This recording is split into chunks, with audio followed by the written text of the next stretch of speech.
नमस्कार, लोकसभा टीवी में आपका स्वागत है। मैं हूं प्रियंका। खबरों में आगे बढ़ेंगे, मगर उससे पहले सुर्खियों पर एक नजर।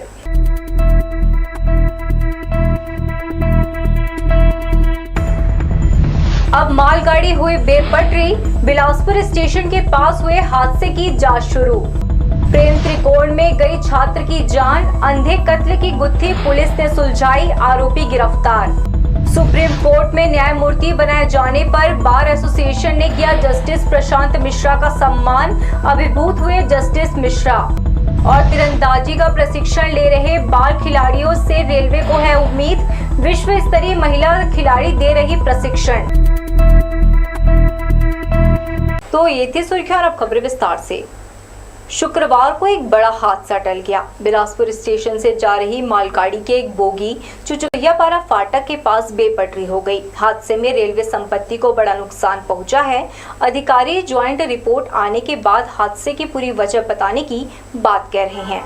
उड़ीसा के बालासोर जिले में हुए बड़े रेल हादसे के बाद अब भी अलग अलग जगहों से कई छोटे बड़े रेल हादसों की खबर लगातार सामने आ रही है। रेलवे प्रशासन लगातार ट्रैक की मरम्मत समेत टेक्निकल फॉल्ट को सुधारने में जुटा हुआ है। इसके बावजूद इस तरह की घटनाएं हो रही हैं। शुक्रवार की दोपहर बिलासपुर रेल मंडल के बिलासपुर स्टेशन से कुछ ही मीटर की दूरी पर एक मालगाड़ी बेपटरी हो गई। बिलासपुर से हावड़ा की ओर जा रही मालगाड़ी की एक बोगी बुरी तरह क्षतिग्रस्त हुई है। इस हादसे के बाद आनन फानन में रेलवे के अधिकारी मौके पर पहुंचे और डिरेल हुई बोगी को पटरी पर लाने की कवायद शुरू कर दी गई। काफी मशक्कत के बाद देर शाम तक मालगाड़ी की बोगी को पटरी पर लाया गया। बिलासपुर रेल मंडल के सीनियर डीसीएम विकास कश्यप ने बताया कि यह मालगाड़ी डाउन लाइन से मिडिल लाइन में प्रवेश कर रही थी। इसी बीच पॉइंट पर मालगाड़ी की बोगी गिर गई। घटना के बाद बोगी को काट कर अलग किया गया। मालगाड़ी के आगे वाले हिस्से को गतौरा की ओर और पीछे के हिस्से को बिलासपुर डिपो भेजा गया। यार्ड से वो जा रही थी और डाउन डिपार्चर यार्ड से मिडिल लाइन में वो प्रवेश कर रही थी। उस दौरान जो पॉइंट जोन है वहाँ पर गिरी है और जो डीएल वैगन है वो अभी भी उसी से मतलब पॉइंट ऑफ उसका जो ड्रॉप है वो वहीं पर है और आगे का पोर्शन हमने गतौरा ले जाकर क्लियर कर दिया और पीछे इंजन कनेक्टर के पीछे का हिस्सा हमने हमारे डिपार्चर यार्ड में ले गए हैं। तो जब वैगन को रेल करके हटा लेंगे तो हम लोग ट्रैक और पॉइंट के मेजरमेंट लेंगे कि वो सही पोजीशन पे है कि नहीं और वैगन के अंडर गियर्स के भी रीडिंग्स लेंगे तो हम ये आइडेंटिफाई कर पाएंगे कि एक्चुअल रीजन क्या है। घटना के बाद राहत और बचाव का कार्य शुरू किया गया है। अधिकारियों ने कहा कि अभी इस पूरे हादसे की मैनेजमेंट रिपोर्ट आनी बाकी है। देर शाम तक ज्वाइंट रिपोर्ट आने के बाद ही इस मामले की सही वजह मिल पाएगी। पहिया जब स्लीपर पे गिरता है तो कई दफ़े स्लीपर्स में क्रैक आते हैं, खासकर लोडेड कंडीशन में। और कई बार होता है कि स्लीपर का ऊपरी हिस्सा ही थोड़ा बहुत उखड़ के बच जाता है तो उसमें क्रैक जनरेट किया है कि नहीं, ये मतलब विजुअल बहुत कीन विजुअल इंस्पेक्शन के बाद ही कुछ कह पाएंगे। मालगाड़ी के डिरेल होने से रेलवे महकमे में हड़कंप मचा हुआ है। इस हादसे में कई स्लीपर टूट चुके हैं और रेल पथ को भी काफी नुकसान पहुंचा है, जिसे जल्द सुधार कर लेने का दावा रेलवे के अधिकारी कर रहे हैं। कैमरामैन प्रदीप भोई के साथ भूपेंद्र सिंह राठौर, लोकसभा टीवी, बिलासपुर। हड़ताली पटवारियों पर राज्य सरकार ने एस्मा लगाया है, जिसके बाद से उनमें गहरा आक्रोश है।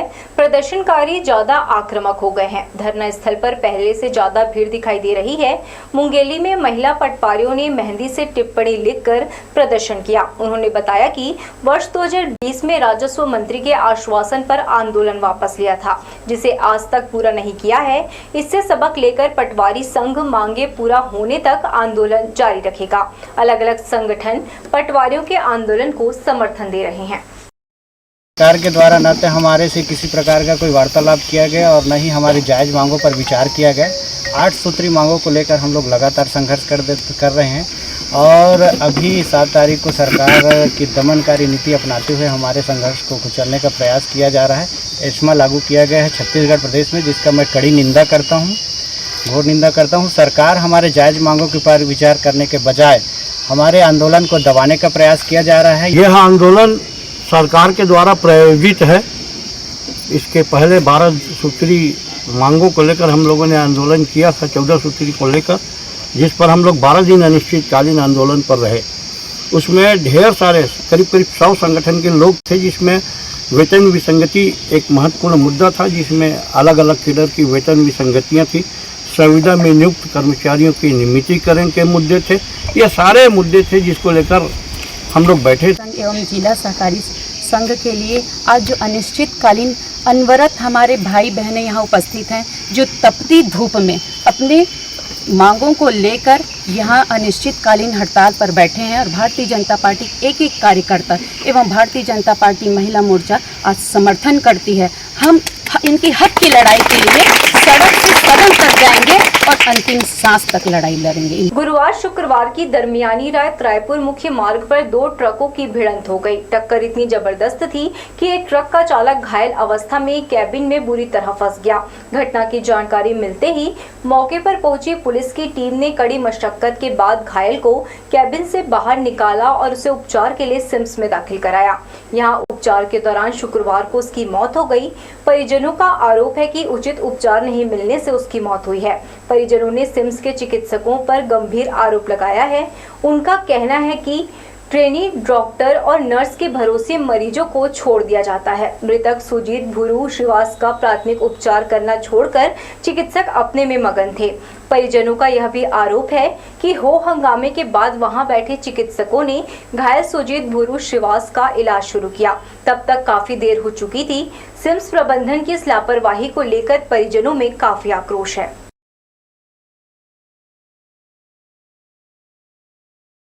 ट्रक में मेरे भाई का हादसा हुआ है, वो क्या मारो गांव के पास, वहाँ से हम लोग लाए हैं और सिम्स में भर्ती कराए हैं। उसके बाद थोड़ा सा बाटल बस लगाए हैं सिस्टर लोग।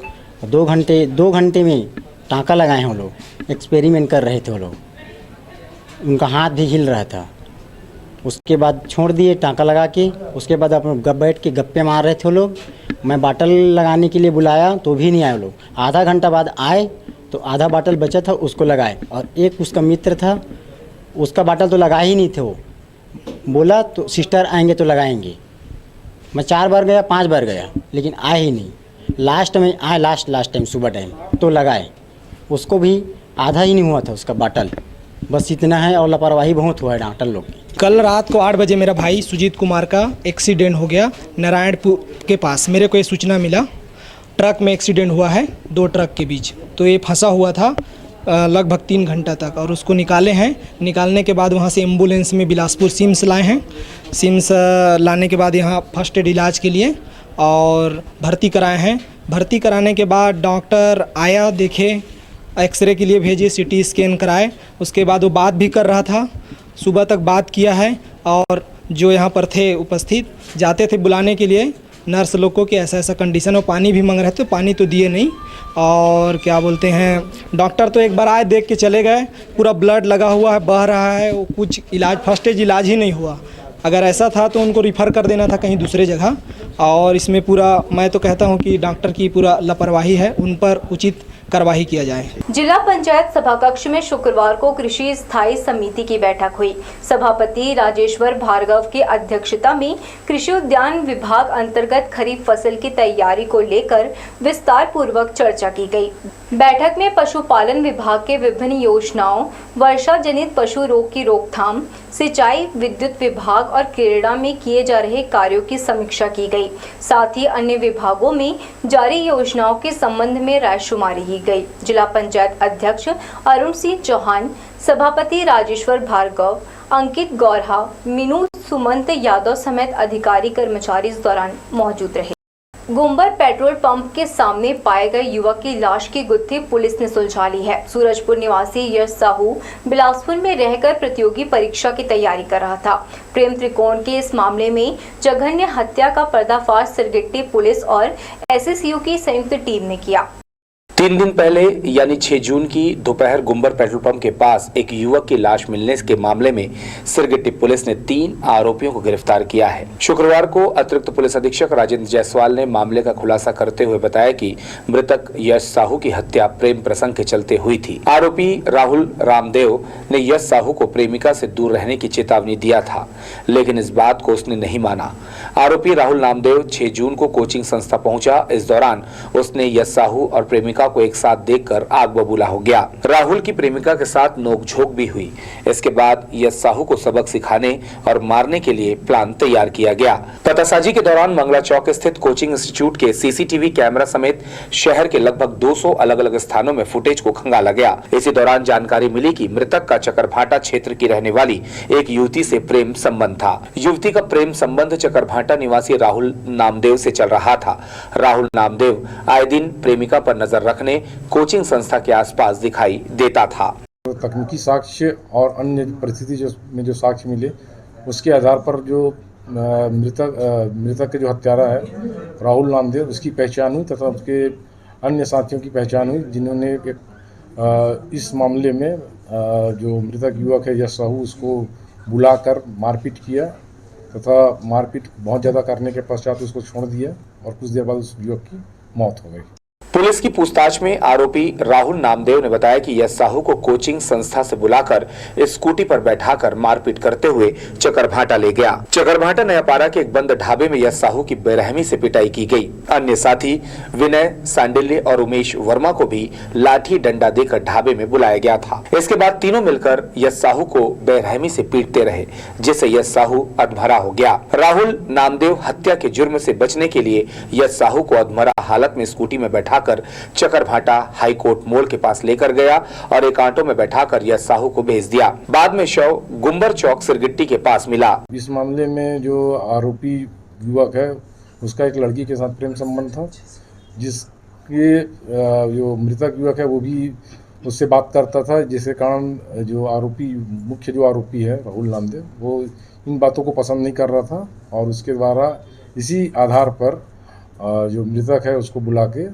बेदर्दी के साथ बेरहमी के साथ मारपीट की। सभी पहलू में जांच जारी है, अभी भी विवेचना जारी है। हत्या में शामिल अन्य साथी विनय सांडिल्य और उमेश वर्मा को अलग अलग स्थानों से पतासाजी कर गिरफ्तार किया गया। मारपीट में उपयोग किए गए बेल्ट, लकड़ी का डंडा, स्कूटी और मारुति कार को जब्त किया गया है। पुलिस ने छानबीन के दौरान हत्या में शामिल कुल 3 आरोपियों को गिरफ्तार किया है। आरोपियों ने चकरभाटा के आदतन अपराधी राहुल नामदेव के साथ घटना को अंजाम दिया है। तीनों आरोपियों को आईपीसी की धारा 302, 201, 34 के तहत गिरफ्तार कर न्यायालय में पेश किया गया, जहां से उन्हें जेल भेज दिया गया। कैमरा पर्सन जय साहू के साथ आशीष मौर्य, लोकसभा टीवी, बिलासपुर।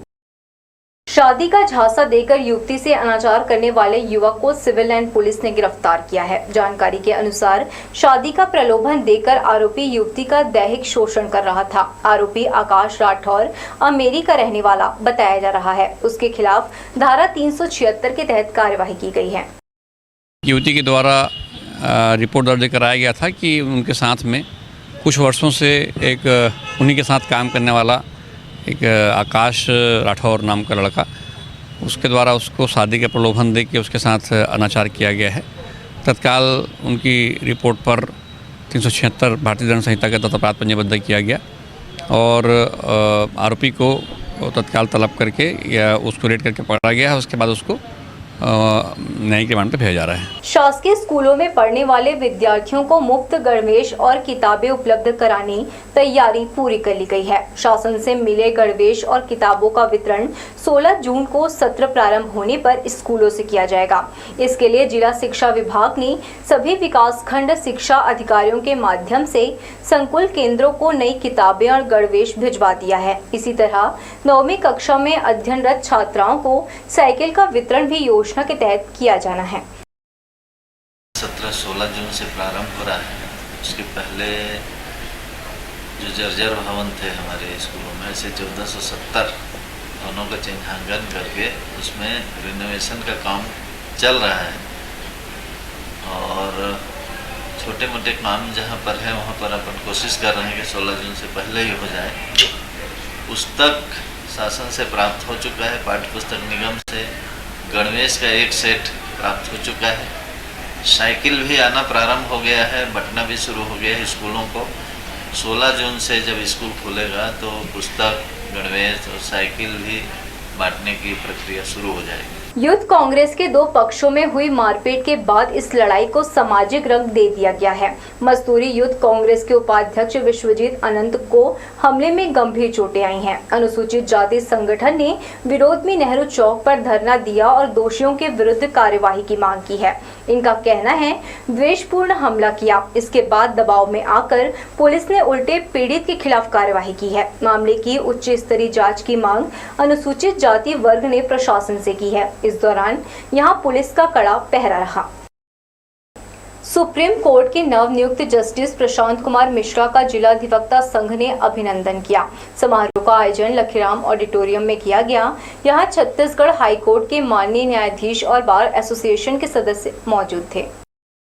जिला अधिवक्ता संघ बिलासपुर द्वारा गुरुवार की शाम लखीराम ऑडिटोरियम में सुप्रीम कोर्ट के जस्टिस प्रशांत मिश्रा का अभिनंदन समारोह रखा गया। कार्यक्रम की अध्यक्षता हाई कोर्ट के जस्टिस संजय अग्रवाल ने की। विशिष्ट अतिथि के तौर पर High Court justice Sanjay Agrawal, justice Parth Pritam Sahu, justice Narendra Vyas, justice Naresh Chandravanshi, justice Sandeep Tiwari, justice Sachin Singh Rajput, जिला एवं सत्र न्यायाधीश अशोक साहू उपस्थित रहे। सुप्रीम कोर्ट में जस्टिस बनाए गए प्रशांत मिश्रा का जिला अधिवक्ता संघ के द्वारा शॉल, श्रीफल और स्मृति चिन्ह भेंट कर अभिनंदन किया गया। इसके अलावा अधिवक्ता संघ के द्वारा जस्टिस मिश्रा को भगवान सूर्य देव के वाहन अश्व का प्रतीक चिन्ह भी उपहार में दिया गया। बता दें कि justice Prashant Kumar Mishra Chhattisgarh high Court के सीनियर एडवोकेट, इसके बाद जस्टिस और सीनियर मोस्ट जस्टिस के बाद एक्टिंग चीफ जस्टिस बनाए गए। उन्हें आंध्र प्रदेश हाई कोर्ट का चीफ जस्टिस बनाया गया। वहां उन्होंने ऐतिहासिक फैसला सुनाया, जिसके बाद सुप्रीम कोर्ट के कॉलेजियम ने जस्टिस मिश्रा का नाम सुप्रीम कोर्ट के लिए चुना। सुप्रीम कोर्ट जस्टिस बनने के बाद उनके सम्मान में अधिवक्ता संघ ने समारोह का आयोजन किया। इस मौके पर श्री मिश्रा ने अपने अनुभव साझा करते हुए बताया कि छत्तीसगढ़ हाईकोर्ट में पहले ही दिन उनका मोबाइल बज उठा था। ये वाकया देश भर में फैला था। जस्टिस मिश्रा ने कहा, कॉलेजियम ने छत्तीसगढ़ के एक जस्टिस को ये सम्मान दिया है, वे उनके बहुत आभारी हैं। साथ ही कहा कि जिस छत्तीसगढ़ की भूमि और बार में उन्हें इतना कुछ दिया है, वे उसका ऋण कभी नहीं चुका पाएंगे। छत्तीसगढ़ के हर एक अधिवक्ता को मेरी तरफ से बधाई है, शुभकामनाएं हैं। और ये जो मेरा चयन हुआ है, ये सबकी सफलता है। और मैं चाहूँगा कि छत्तीसगढ़ का बाहर का हर आदमी, हर वकील जो है अपने जीवन में उन्नति करे। जीवन में हमेशा हर कार्य में सकारात्मक रहना चाहिए और आप अच्छे मन से अच्छा काम करो, ऊपर वाला भगवान जो है जरूर आपको सफलता की ऊंचाइयों तक ले जाएगा। सुप्रीम कोर्ट में नवनियुक्त जस्टिस प्रशांत मिश्रा ने कहा कि वे बिलासपुर को कभी नहीं भुला सकते। न्यायधानी उनकी कर्म भूमि रही है। जीवन में जो भी मिला यहीं से पाया है। बस मेहनत करता गया और परिणाम आते गए। अपने स्तर पर बेहतर कोशिश होनी चाहिए। व्यक्तिगत लाभ नहीं बल्कि जनहित और समाज के बारे में सोचना चाहिए। उन्होंने कहा कि उनकी पूरी कोशिश होगी कि न्यायदान में बेहतर फैसले हो। भगवान उन्हें इसके लिए ताकत दे। लोकसभा टीवी के लिए कैमरामैन जयेंद्र गोले के साथ इरशाद अली की रिपोर्ट। भारत सरकार के निर्देश पर एक राष्ट्र एक राशन कार्ड योजना के तहत हितग्राहियों का ई-केवाईसी अपडेट किया जा रहा है। राशन कार्ड में हितग्राहियों के आधार कार्ड की जानकारी गलत दर्ज होने और आधार की जानकारी प्रमाणीकृत नहीं होने के कारण खाद्यान्न वितरण में समस्या आ रही है। साथ ही वास्तविक हितग्राही पहचान करने ई-केवाईसी अपडेट का अभियान 30 जून तक चलाया जाएगा। अभी शासन की प्राथमिक योजना एक राष्ट्र एक राशन कार्ड के बेहतर क्रियान्वयन के लिए सभी राशन कार्ड हितग्राहियों के आधार की जानकारी प्रमाणीकृत किया जाना आवश्यक है। इसलिए मुंगेली जिले के सभी राशन कार्ड धारियों को 30 जून तक ई-केवाईसी कराने की अपील की है। कलेक्टर राहुल देव ने कहा कि जिले में 3642 लोगों का ई-केवाईसी पूर्ण किया जा चुका है, जबकि 396 शासकीय उचित मूल्य की दुकानों को प्रदान किए गए ई-पास उपकरण में ई-केवाईसी की सुविधा उपलब्ध कराई है। राशन कार्ड धारक हितग्राही उचित मूल्य की दुकान में उपस्थित होकर ई-केवाईसी करा सकते हैं। साथ ही उन्होंने ये भी बताया कि राशन कार्ड में 0 से 5 वर्ष से अधिक उम्र के बच्चों के ई-केवाईसी के लिए आधार केंद्र में पहले आधार अपडेट कराना होगा, जिसके बाद शासकीय उचित मूल्य की दुकान में उनका भी ई-केवाईसी अपडेट किया जा सकेगा। शासकीय उचित मूल्य की दुकान से राशन वितरण का कार्य पहले जैसे किया जा रहा था वैसे ही आगे भी जारी रहेगा। ई-केवाईसी अपूर्ण की स्थिति में किसी भी हितग्राही का राशन रोका नहीं जाएगा। राशन नहीं मिलने जैसी कोई बात नहीं, सभी को राशन जैसा मिलता था वैसा मिलता रहेगा, इसमें कोई समस्या नहीं आएगी। लेकिन इसमें एक प्रावधान ये जरूर किया गया है कि हमको ई-केवाईसी कराना है और सारे के सारे जो हितग्राही हैं, जो कस्टमर्स हैं, उनका ई-केवाईसी होना है। ई-केवाईसी एक बहुत ही सुगम और सिंपल प्रक्रिया है जो राशन दुकान में ही हो जाती है। ई-पोस मशीन शासन द्वारा उपलब्ध कराई गई है, उस मशीन के माध्यम से राशन जो विक्रेता है वही ई-केवाईसी कर देता है। रही बात बच्चों की, तो बच्चों के लिए एक एडिशन इसमें सिर्फ ये होता है कि बच्चों को आधार केंद्र जहाँ पे है वहाँ पे जाके अपना बायोमेट्रिक्स उस आधार में एंटर करवाना है, क्योंकि जब वो छोटे थे 1 साल 2 साल के थे उस समय बायोमेट्रिक डेवलप नहीं हो पाया था। कलेक्टर ने कहा कि ई-केवाईसी का मुख्य उद्देश्य अपात्र हितग्राहियों का चिन्हांकन करना है। ई-केवाईसी करने के लिए एक समय सीमा तय की गई है जो 30 जून तक रहेगी, लेकिन इसके बाद भी जब तक लोगों का ई-केवाईसी पूर्ण नहीं हो जाता तब तक ये कार्य चलता रहेगा। लोकसभा टीवी के लिए मुंगेली से मोहम्मद अलीम की रिपोर्ट। बिलासपुर नगर निगम स्मार्ट सिटी में शामिल होने के बाद यहां कई विकास कार्य किए जा रहे हैं। स्वच्छता सर्वेक्षण के मापदंड को पूरा करने, निगम की खाली पड़ी छोटी जमीनों को सुरक्षित कर वहां पौधरोपण और वॉल पेंटिंग का काम किया गया है, लेकिन यह स्थान अब वाहन पार्किंग के काम आ रहा है। राजेंद्र नगर चौक के पास बनाए गए स्वच्छता सर्वेक्षण के स्थान पर अव्यवस्था का आलम है। इस ओर नगर निगम को ध्यान देने की जरूरत है। बढ़ेंगे अहम खबरों की ओर, मगर इससे पहले सुर्खियों पर एक नजर।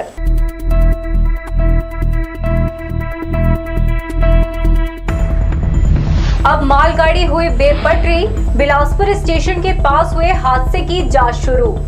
प्रेम त्रिकोण में गई छात्र की जान, अंधे कत्ल की गुत्थी पुलिस ने सुलझाई, आरोपी गिरफ्तार। सुप्रीम कोर्ट में न्यायमूर्ति बनाए जाने पर बार एसोसिएशन ने किया जस्टिस प्रशांत मिश्रा का सम्मान, अभिभूत हुए जस्टिस मिश्रा। और तीरंदाजी का प्रशिक्षण ले रहे बाल खिलाड़ियों से रेलवे को है उम्मीद, विश्व स्तरीय महिला खिलाड़ी दे रही प्रशिक्षण।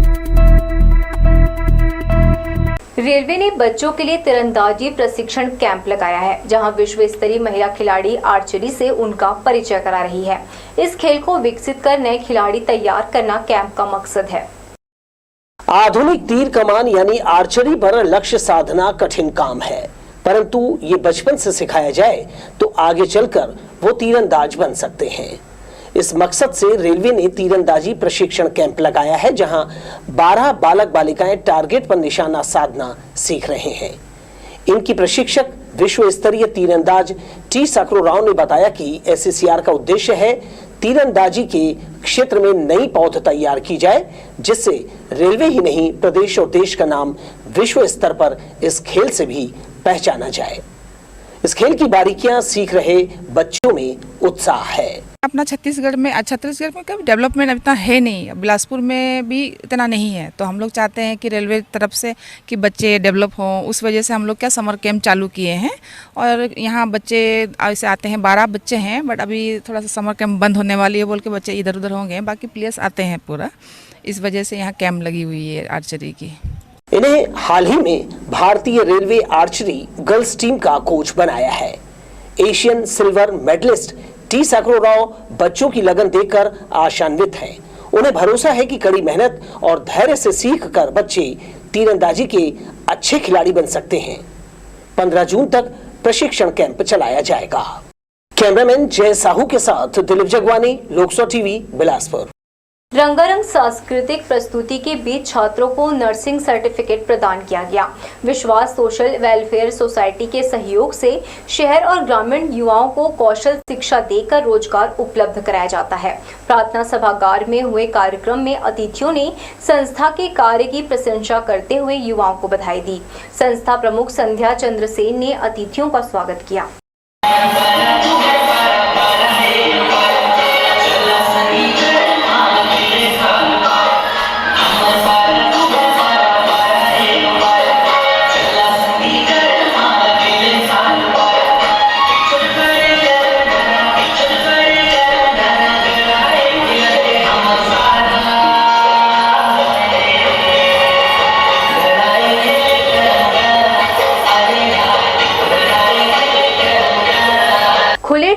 ट्रांसफार्मर दुर्घटना को निमंत्रण दे रहे हैं। शहर के कई इलाकों में ट्रांसफार्मर खुले होने पर आगजनी और इसकी चपेट में आने की संभावना बनी रहती है। इसके बावजूद बिजली विभाग इस ओर ध्यान नहीं दे रहा है। जमीन को छूते इन ट्रांसफार्मर से मवेशियों को भी बड़ा खतरा है। इनसे टपकता ऑयल और स्पार्किंग से आग लगने आदि की घटनाएं हो चुकी हैं। ट्रांसफार्मर में लगे बॉक्स खुले होने के कारण कभी भी हादसा हो सकता है। कंपटीशन कम्युनिटी छत्तीसगढ़ का एक ऐसा विश्वसनीय संस्थान है जो लगातार 2017 से सरकारी परीक्षाओं में शानदार परिणाम दे रहा है। हाल ही में CGPSC के जारी परिणाम में कंपटीशन कम्युनिटी के छात्रों ने बाजी मारी है। कंपटीशन कम्युनिटी के अकेले बिलासपुर सेंटर से ही 7 विद्यार्थियों का चयन फॉरेस्ट सर्विस के लिए हुआ है। प्रदेश में तीसरा रैंक लाने वाले आलोक जायसवाल भी इसमें शामिल हैं। 9 जून को कंपटीशन कम्युनिटी द्वारा इन्हीं चयनितों के सम्मान के लिए एक समारोह का आयोजन मंगला चौक स्थित सेंटर में रखा गया। प्रतियोगी परीक्षाओं की तैयारी कर रहे छात्रों में इस दौरान जबरदस्त उत्साह दिखाई दिया। मैं फॉरेस्ट रेंजर पद पे सिलेक्ट हुआ हूँ। कोको इंस्टीट्यूट ने मेरे इंटरव्यू गाइडेंस में काफ़ी हेल्पफुल किया, जिसका मुझे मेन इंटरव्यू में फ़ायदा मिला और जिसके कारण ही मैं फॉरेस्ट रेंजर पद पे सिलेक्ट हुआ।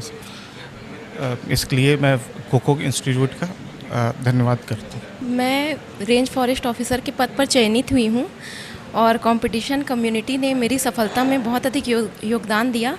कोको की बुक्स मैं हमेशा से ही प्रेफर करती थी और साथ ही मैं यहाँ मॉक इंटरव्यू के लिए भी आई थी, तो काफ़ी अच्छा इन्वायरमेंट था और थैंक यू कंपटीशन कम्युनिटी।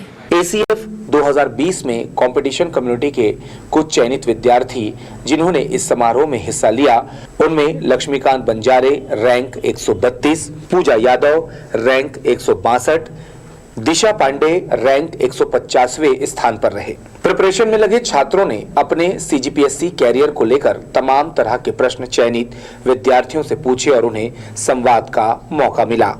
हमने ये देखा कि 7 बच्चे बिलासपुर सेंटर से सिलेक्ट हुए हैं और ओवरऑल कंपटीशन कम्युनिटी की क्योंकि 4 ब्रांचेज हैं तो ओवरऑल तो कई बच्चे सिलेक्ट हुए हैं और जिनमें से आज हमने सिलेक्टेड कैंडिडेट्स का सम्मान समारोह आयोजित किया था और 3 छात्र छात्राएं जैसे लक्ष्मीकांत बंजारे साहब और दीक्षा पांडे मैडम, पूजा यादव मैडम, ये सभी आए हैं और आज बच्चों से इनका इंटरेक्शन भी चल रहा है, जहां पर बच्चे इनसे पूछ रहे हैं कि क्या रणनीति उनको अपनानी चाहिए जो इन्होंने अपनाई और कैसे ये सिलेक्ट हुए, क्या गलतियां जो उनने की ये रिपीट ना करें, कैसे तैयारी में आगे बढ़ना है, अपने आप को पूरे साल भर मोटिवेटेड रखना है, इंटरव्यू में क्या बोलना है क्या नहीं बोलना है, वो सारी चीज़ें आज बच्चों के बीच में और सिलेक्टेड कैंडिडेट्स के बीच में इंटरेक्शन चल रहा है। सरकारी नौकरियों की चाहत रखने वाले ऐसे विद्यार्थी मोबाइल नंबर 9171504000 पर कॉल कर अपनी तैयारी को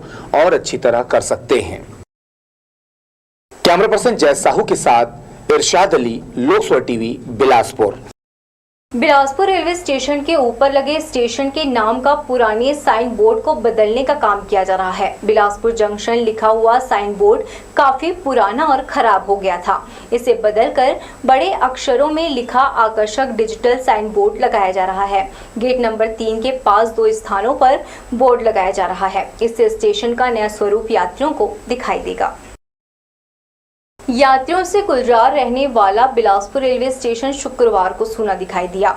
बाकी दिनों की तरह मुंबई हावड़ा रूट पर दौड़ने वाली एक्सप्रेस ट्रेनें शुक्रवार को अपने निर्धारित समय से घंटों विलंब से स्टेशन पहुंची।